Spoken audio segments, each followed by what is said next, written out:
When Sarah moved into her new apartment, she knew there was something strange about it. The old building creaked and groaned, and she could hear strange whispers at night.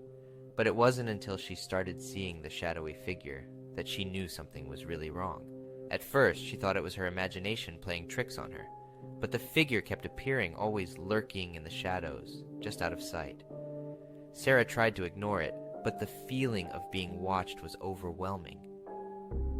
One night, as she was getting ready for bed, Sarah heard a strange noise coming from the closet. She tried to ignore it, but the noise grew louder and more insistent. Finally, she couldn't take it anymore and went to investigate. As she opened the closet door, she was horrified to see the shadowy figure staring back at her. It was like nothing she had ever seen before, a twisted, shapeless mass of darkness that seemed to be alive. Sarah tried to run, but the figure seemed to follow her, always just out of reach. She felt like it was suffocating her, crushing her with its weight and filling her with a sense of dread. Desperate to get away, Sarah tried to leave the apartment. But no matter how far she ran, the shadowy figure was always there, always watching her. Days turned into weeks, and Sarah became increasingly unhinged. She stopped leaving the apartment, convinced that the figure was waiting for her outside.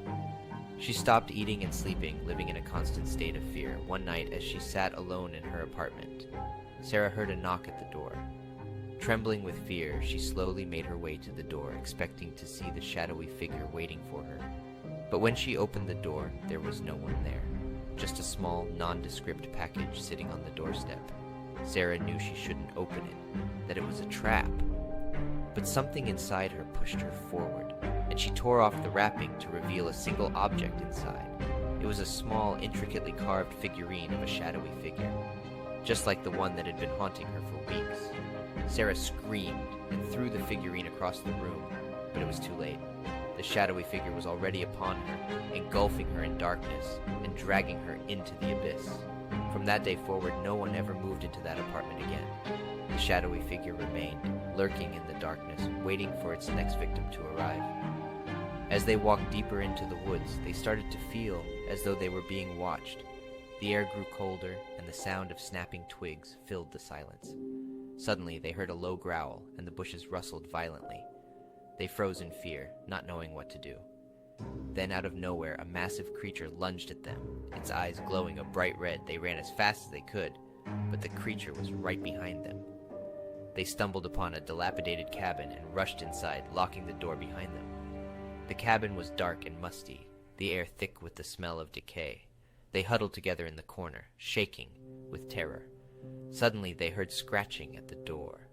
The scratching grew louder and more frantic, as though whatever was outside was trying to break through the door.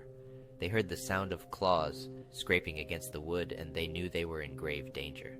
They searched the cabin frantically for a weapon, but there was nothing they could use to defend themselves.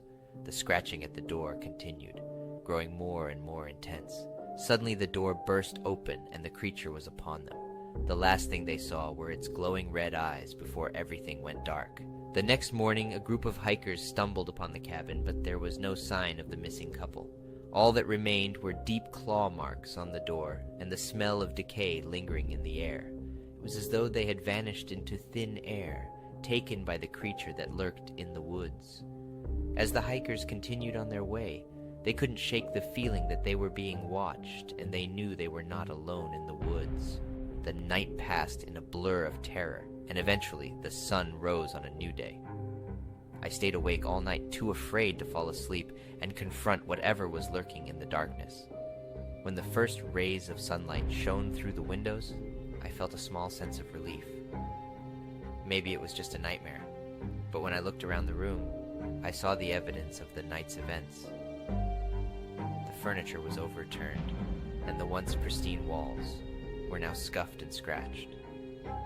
I decided to leave the cabin immediately, packing up my things and making my way to the front door. As I opened it, I was met with a sight that made my blood run cold. Outside, there was nothing. No trees, no forest, no lake. Only a vast, empty expanse that seemed to stretch on forever. The sky was dark and stormy, with lightning striking in the distance. I stumbled back into the cabin, my heart racing. What was going on? Had I somehow been transported to another world? I tried to calm myself down, but the more I thought about it, the more frightened I became. As the day wore on, I found myself growing increasingly anxious. I tried to keep busy, tidying up the cabin and trying to make sense of what was happening, but the more I tried to rationalize things, the more impossible it all seemed. That night I tried to sleep again, but the nightmares returned. This time I dreamed of being chased through the empty expanse by something I couldn't see. I woke up sweating and shaking, convinced that I was going to die in this strange, otherworldly place. Days turned into weeks, and weeks turned into months.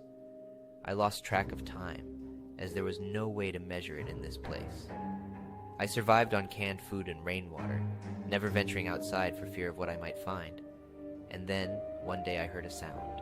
It was a soft, scratching noise, coming from somewhere outside the cabin. At first I thought it was just my imagination, but as the sound grew louder, I knew it was real. I made my way to the window and peered out, my heart racing, and there, standing in the empty expanse, was a figure. It was humanoid in shape, but its skin was gray and stretched taut over its bones. Its eyes were black pits, and it seemed to be staring directly at me. I stumbled back from the window, my mind reeling. I was trapped in this place with some kind of monster, and I had no idea how to escape. From that day on, the scratching continued, and I knew that the creature was watching me, waiting for me to make a mistake. And every night, I dreamed of being stalked through the empty expanse by the gray-skinned figure. I was alone, trapped in this hellish place, with no hope of escape. And as the days turned into months and the months turned into years, I knew that I would never leave this place alive. Suddenly, the room became very quiet. The sound of the rain ceased, and the only thing that could be heard was the soft creaking of the rocking chair. The girl looked around confused, and then noticed something that made her blood run cold. The rocking chair was empty. It had stopped moving. She turned to face the door, her heart racing with fear. It slowly creaked open, revealing a tall, shadowy figure standing in the doorway. The figure was wearing a long black cloak, and its face was shrouded in darkness. The girl couldn't see its features, but she could feel its gaze fixed on her. As the figure stepped into the room, the girl felt an icy breeze rush past her. She felt as if she was being pulled towards the figure, and she couldn't move.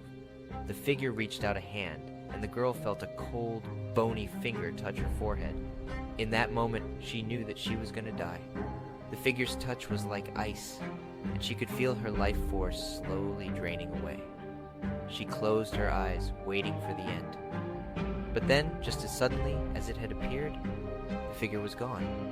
The room was once again filled with the sound of the rain, and the girl was left alone, trembling with fear. She stayed in the attic for hours, too terrified to move. When she finally gathered the courage to leave, she ran down the stairs and out of the house. She never went back to the attic again. Years later, the girl, now a grown woman, returned to the house. She had never forgotten what had happened in the attic, and she wanted to confront her fears. As she climbed the stairs to the attic, she felt her heart pounding in her chest. When she opened the door, she was surprised to see that the room was empty. There was no sign of the rocking chair or the figure in the black cloak. But as she turned to leave, she felt a cold breeze on her face. She heard a soft whisper in her ear, and then the sound of the rocking chair creaking once again. As she walked, she noticed that the forest was getting darker and darker. The leaves on the trees became denser and the branches intertwined, making it difficult for her to find her way. She tried to retrace her steps, but everything looked the same, and she soon realized that she was lost. Suddenly she heard a strange noise coming from deep within the forest. It sounded like a growl, and it was getting louder and louder. Her heart began to race as she picked up her pace and ran as fast as she could. She tried to ignore the voice in her head telling her that something was following her. She continued to run until she came across a small clearing. In the center of the clearing, there was an old, run-down cabin. It looked abandoned, but at that moment it was the only sanctuary she could find. As she approached the cabin, she noticed that the door was slightly ajar. She hesitated at first, but then decided to push it open and step inside. The cabin was dark and musty, and it was difficult to see anything. She called out, but there was no response. Feeling relieved that she was safe, she decided to explore the cabin to find a source of light. She found an old kerosene lamp and matches on a nearby table, and lit it. As she turned around, she noticed a strange painting hanging on the wall. The painting was of a woman, but her eyes seemed to follow her around the room. The longer she looked at it, the more uncomfortable she felt. She decided to leave the painting alone and explore the rest of the cabin. As she walked further into the cabin, she noticed something strange on the floor. There was a trail of what looked like dried blood leading to a trapdoor. Her heart sank as she realized that something terrible must have happened in the cabin. She hesitated, but then decided to investigate. She opened the trapdoor and descended the stairs. The basement was dark, but she could make out the shape of a figure hunched over in the corner. As she approached, she realized that it was the body of a woman, covered in blood. As she turned to leave, she heard the sound of the door creaking open. She froze, unable to move. She knew that something was coming for her. The growling noise from earlier was back, and it was closer than ever. She tried to run, but it was too late. Something grabbed her from behind, and she felt a sharp pain in her neck. She screamed as she fell to the ground, and everything went black. The next morning, a group of hikers found her body in the old abandoned cabin. The cause of death was unknown, but the trail of blood in the cabin and the woman's body in the basement suggested foul play. To this day, the mystery of the cabin remains unsolved.